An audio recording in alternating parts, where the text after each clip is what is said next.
Alright, bila ada mindset ini, alright, next adalah actions. Ada mindset, kami kena buat actions. Untuk buat apa? Dengan action ni kami akan dapatkan kami punya skill melalui pengalaman. Alright, so dalam part ni, action ni sangat penting, consistency. Kena consistent guys. Kalau you cuba saja satu kali, you sudah give up, you tidak akan dapat skill tersebut, you tidak cukup pengalaman, so you tidak akan jadi champion, okay, ataupun pro bahagian tersebut. Bila anda bukan pro ataupun you memang beginner, you rasa you dapatkah result yang bagus? Sebagai beginner, kadang-kala mungkin akan senang untuk dapat satu keputusan yang bagus, tapi itu bergantung dengan luck saja. Tapi untuk berpanjangan, untuk pastikan 10 tahun ni anda ada progress yang bersambungan, skill, pengalaman sangat penting. Kerana let's say kami start satu bisnes yang kurang, tidak tahu ni, tidak pandai ni, tidak kenal orang sini, kurang faham market ni.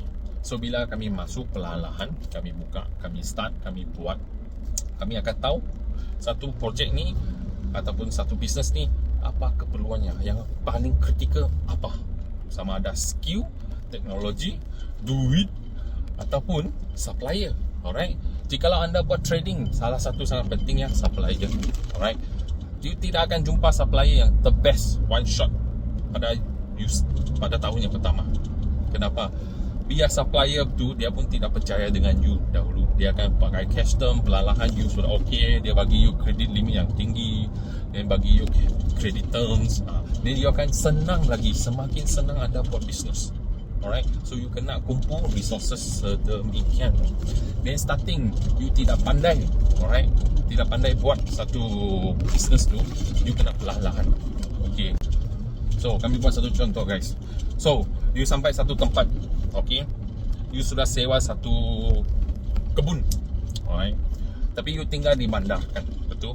So untuk pergi kebun, startingnya, kalau memang ada limitation dekat duit, apa you akan buat? Berjalan. Okay, you tidak boleh stop dengan apa-apa alasan. Jikalau anda mau berjaya, you mau buat benda tersebut, you akan pakai semua peluang, you akan pakai apa-apa yang you ada untuk jayakan dia.